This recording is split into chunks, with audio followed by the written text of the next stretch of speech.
Welcome to the Bridge Maths Academy, the best way of study. Keep watching this video till the end. अगर आपने हमारे YouTube channel को अब तक subscribe नहीं किया है तो आपको यहाँ सब्सक्राइब बटन दिख रहा है, इस पर आप क्लिक कीजिए और हमें सब्सक्राइब कर लीजिए। और साथ ही साथ इसके सामने एक नोटिफिकेशन बेल आ रहा है, इसे भी आप इनेबल कर दीजिए ताकि आपको तुरंत नोटिफिकेशन आ जाए जब भी हम कोई नई वीडियो अपलोड करें। हेलो दोस्तों, मैं अमरजीत चौधरी आप सभी का अपने YouTube चैनल में स्वागत करता हूं। प्यारे बच्चों, आप देख रहे हैं ब्रिज मैथ्स अकेडमी, जो कि कक्षा 10 की गणित आपके लिए लेकर के आया है। प्यारे बच्चों, इस वीडियो में प्रश्नावली 1.2 के भाग 2 को लेकर के आए हैं, जिसमें हम प्रश्न संख्या 3 से लेकर के सारे प्रश्नों का हल करेंगे। प्यारे बच्चों, हमने पिछली वीडियो में प्रश्न नंबर 1 और 2 के प्रश्नों का हल किया था। जिसने वो वीडियो नहीं देखी है तो इस डिस्क्रिप्शन बॉक्स में लिंक लगा, उस लिंक पर क्लिक करके उस वीडियो को जरूर देखिएगा। सबसे पहले उस वीडियो को देखिएगा, इसके बाद इस वीडियो को देखिएगा। आपको वीडियो कैसी लगी कमेंट करके कमेंट बॉक्स में जरूर बताइएगा। दोस्तों, ज्यादा समय न लेते हुए इस वीडियो की शुरुआत करते हैं। तो चलिए, क्वेश्चन नंबर 3 क्या कहता है कि अभाज्य गुणनखंड विधि द्वारा निम्नलिखित पूर्णांकों के एचसीएफ और एलसीएम ज्ञात कीजिए। जिसमें पहला पार्ट है 12, 15 और 21, और दूसरा पार्ट है 17, 23 और 29, और तीसरा पार्ट है 8, 9 और 25। जैसे क्वेश्चन नंबर 3 पार्ट नंबर 1, इसमें लिखा है कि 12, 15 और 21। तो चलिए दोस्तों, इसके अभाज्य गुणनखंड विधि द्वारा इसके एलसीएम और एचसीएफ निकालते हैं। जैसे 2 का भाग देंगे 2 की 12, 2 का देंगे 3, ऐसे 15 के निकालेंगे।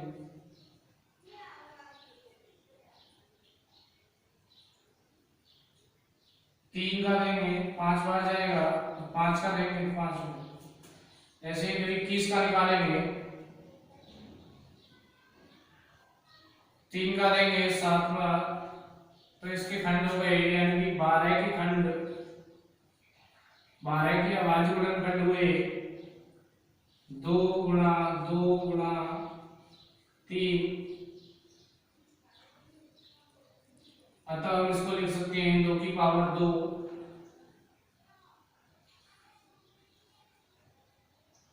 ऐसे ही 15 के हुए 3 गुणा 5।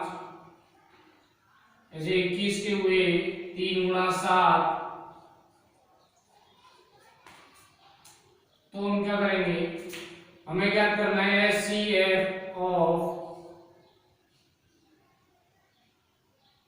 12, 15 और 21 क्या होगा। एचसीएफ होता है अभाज्य गुणनखंडों के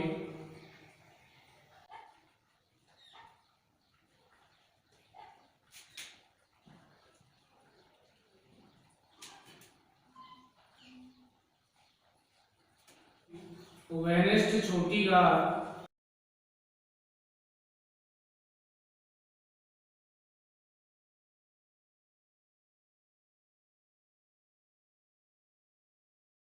गुणनखंड।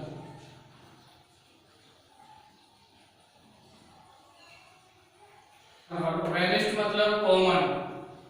घात क्या है, 3 की घात 1, अर्थात हम लिख सकते हैं 3 की घात 1, तो होगा एचसीएफ बराबर 3। एचसीएफ एलसीएम क्या करते हैं, एलसीएम होता है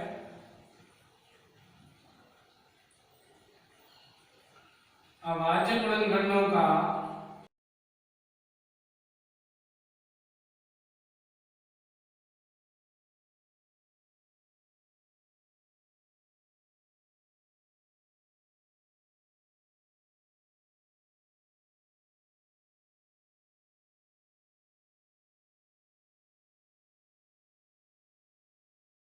एलसीएम होता है अभाज्य गुणनखंडों की बड़ी घातों का गुणनफल।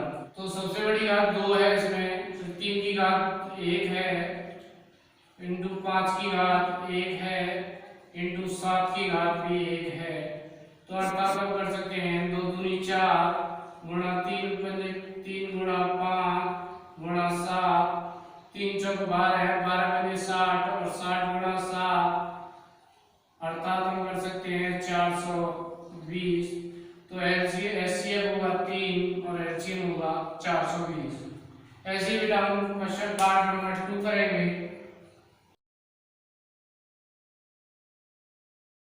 जैसे पार्ट 2 हो जाएगा 17, 23 और 29 बेटा हम 17 को निकालेंगे तो 17 में 17 का जाएगा, 23 के निकालेंगे 23 में 23 का जाएगा, ऐसे 29 का निकालेंगे तो 29 के अभाज्य गुणनखंड 29 ही होते हैं। एचसीएफ निकालेंगे, एचसीएफ निकालेंगे तो जिसमें कोई सिमिलर नहीं होता है, कोई वेलिस्ट नहीं होता है, तो वो क्या होता है, उसका एचसीएफ 1 होता है और जो एलसीएम होता है वो संख्याओं का आपस में सबसे बड़ी घात लेते हैं।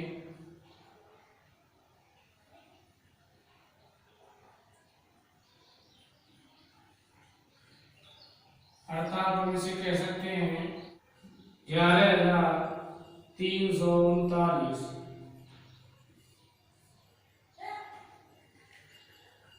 तो इसका एचसीएफ होगा 1 और इसका एलसीएम होगा 11,339। ऐसे इसका पार्ट 3 है 8, 9 और 25। बेटा 8 के अभाज्य गुणनखंड करेंगे तो 2 का भाग यानी कि ये जाएगा 4 बार। ऐसे ही हम 9 के निकालेंगे, ऐसे ही हम 25 के निकालेंगे,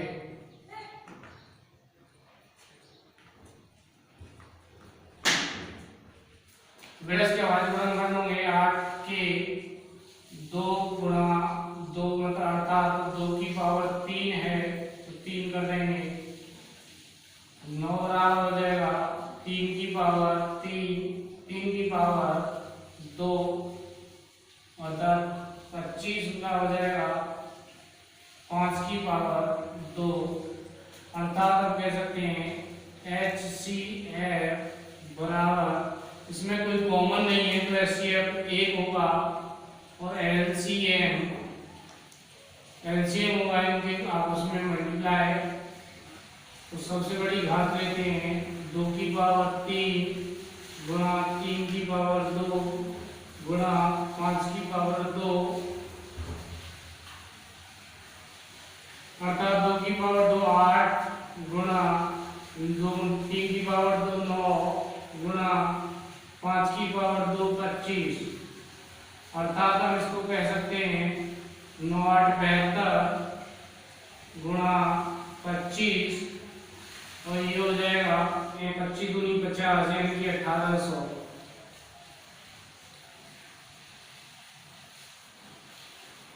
तो बेटा इसका एचसीएफ 1 हुआ और इसका एलसीएम 1800। दोस्तों ऐसे ही क्वेश्चन नंबर 3 कंप्लीट होता है और प्रश्न नंबर 4 क्या कहता है देखते हैं। प्रश्न नंबर 4 कहता है कि एचसीएफ 306 और 657 बराबर 9 दिया है, एलसीएम 306 और 657 का ज्ञात कीजिए। तो बेटा कह रहा है एलसीएम दिया है दो संख्याओं का और एलसीएम ज्ञात करना है। तो पहले एचसीएफ दिया है 306 और 657 का बराबर 9। अभी कह रहा है कि एलसीएम हमें ज्ञात करना है, एलसीएम ऑफ 306 657 का एलसीएम ज्ञात करना है। तो बेटा हम करेंगे यहाँ x कर सकते हैं, तो हम करेंगे एलसीएम इंटू एचसीएफ बराबर होता है दोनों संख्याओं का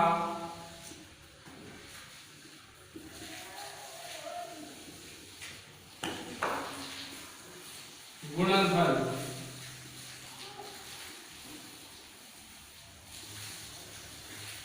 बेटा पहली संख्या एलसीएम इसका x माना था और एचसीएफ हमने 9 दिया है, बराबर पहली संख्या 306 है इनटू दूसरी संख्या 657 है।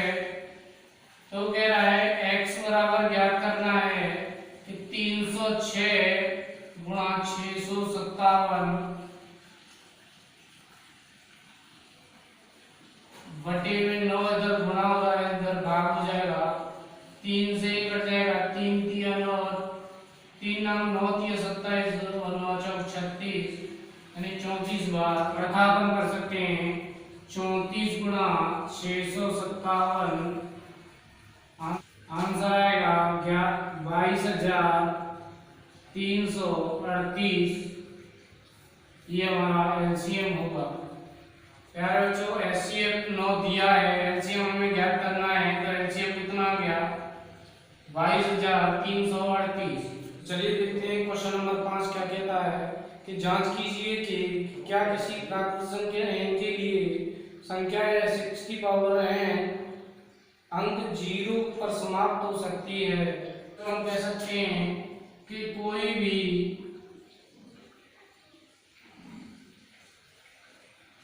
प्राकृत संख्या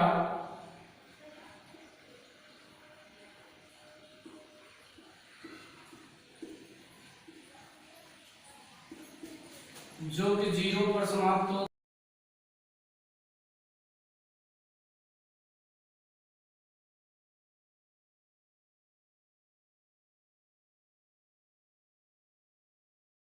वह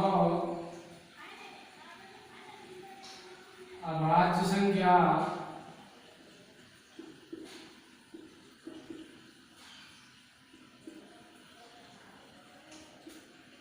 पांच से विभाजित होनी चाहिए।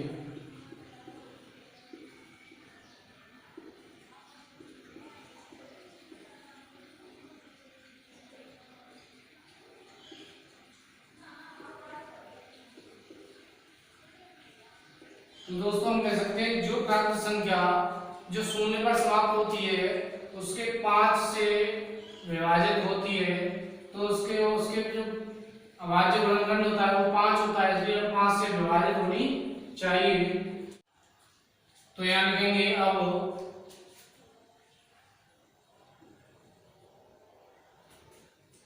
जो 6 की पावर है इसको हम लिख सकते हैं 2 गुणा 3 की पावर n, अर्थात 2 की पावर n इंटू 3 की पावर n।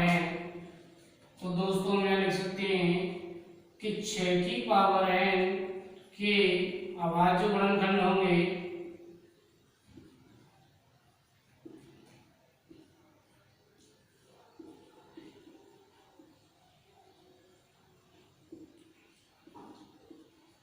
2 और 3।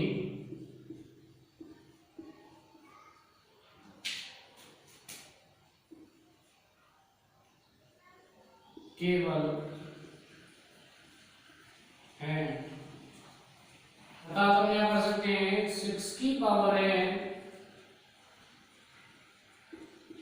कोई 5 से विभाजित नहीं है,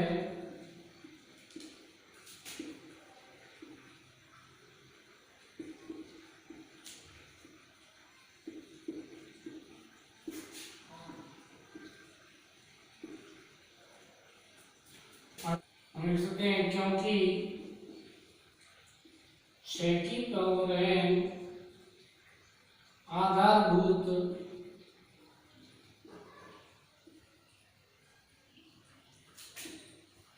प्रमेय के अनुसार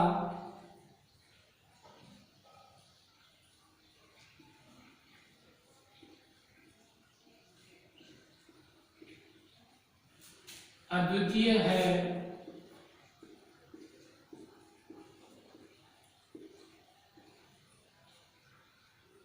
अर्थात कि 6 की पावर n किसी भी संख्या किसी भी प्राकृत संख्या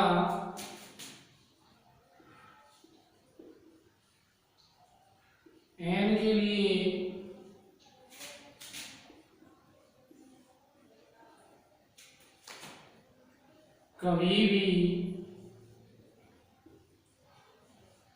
शून्य पर समाप्त नहीं हो सकती।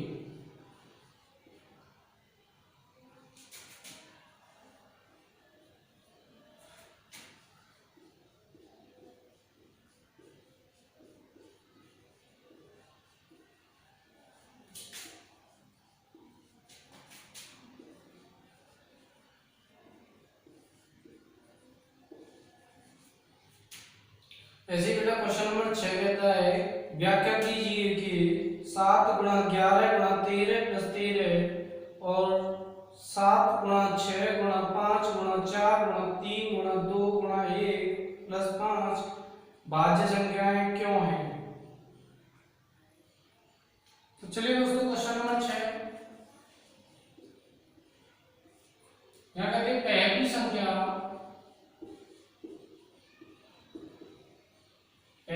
देखिए क्या है 7 गुणा 11 गुणा 13 प्लस 13 अर्थात इसमें हम 13 कॉमन ले लेते हैं, यहाँ आ जाएगा 7 गुणा 11 प्लस 1 अर्थात 13 1 13 इसकी भाज्य यह अर्थात हम कह सकते हैं 13 से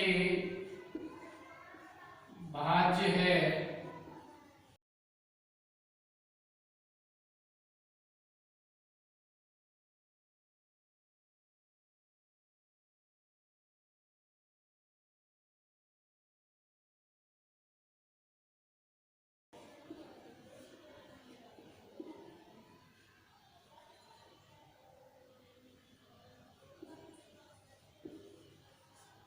क्योंकि 13 इसका भाज्य गुणनखंड है इसलिए 13 से यह भाज्य है।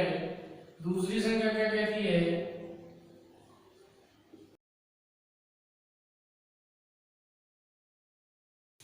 कि 7 गुणा 6 गुणा 5 गुणा 4 गुणा 3 गुणा 2 गुणा 1 प्लस 5 अर्थात इसमें से हम 5 कॉमन ले लेते हैं तो यहाँ रह जाएगा कि 7 गुणा 6 गुणा 4 गुणा 5 की लिए तो 5 ही कम 5 1 गुणा 4 गुणा 3 गुणा 2 गुणा 1 गुणा 1 प्लस 1 हम लिख सकते हैं यहाँ 5 इसका भाज्य गुणनखंड है।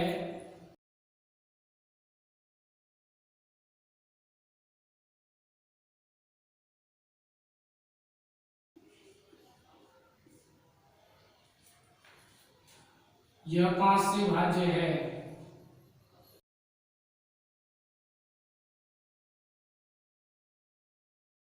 दोस्तों ये भी क्वेश्चन आपको अच्छे से समझ में आया होगा। ऐसे क्वेश्चन नंबर 7 देखते हैं कैसे करते हैं। क्वेश्चन नंबर 7 कहता है किसी खेल के मैदान के चारों ओर एक वृत्ताकार पथ है। इस मैदान का एक चक्कर लगाने में सोनिया को 18 मिनट लगते हैं, जबकि इसी मैदान का चक्कर लगाने में रवि को 12 मिनट लगते हैं। मान लीजिए कि वे दोनों एक ही साथ और एक ही समय पर चलना प्रारंभ करके एक ही दिशा में चलते हैं। कितने समय बाद वे पुनः प्रारंभिक स्थान पर मिलेंगे। तो हमें लिखना होगा कि सोनिया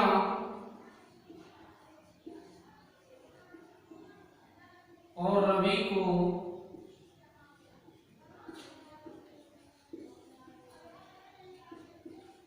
पुनः उसी स्थान पर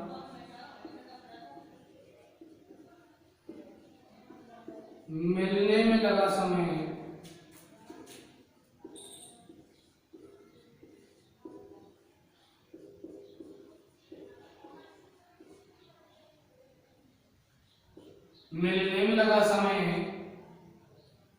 बराबर LCM और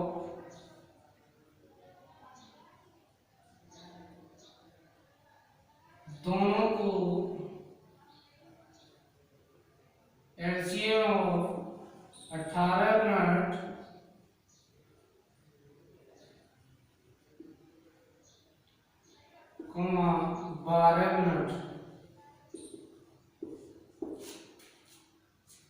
तो बेटा हम 18 का एलसीएम निकालेंगे, इसके अभाज्य गुणनखंड करते हैं। एलसीएम 12 का निकालेंगे,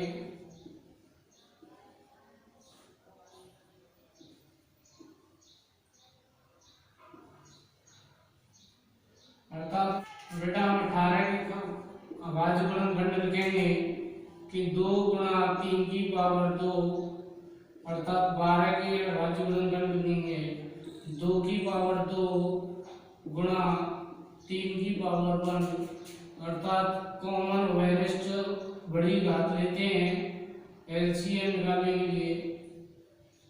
तो 2 की पावर 2 गुणा 3 की पावर 2, अर्थात 4 गुणा 9 बराबर 36।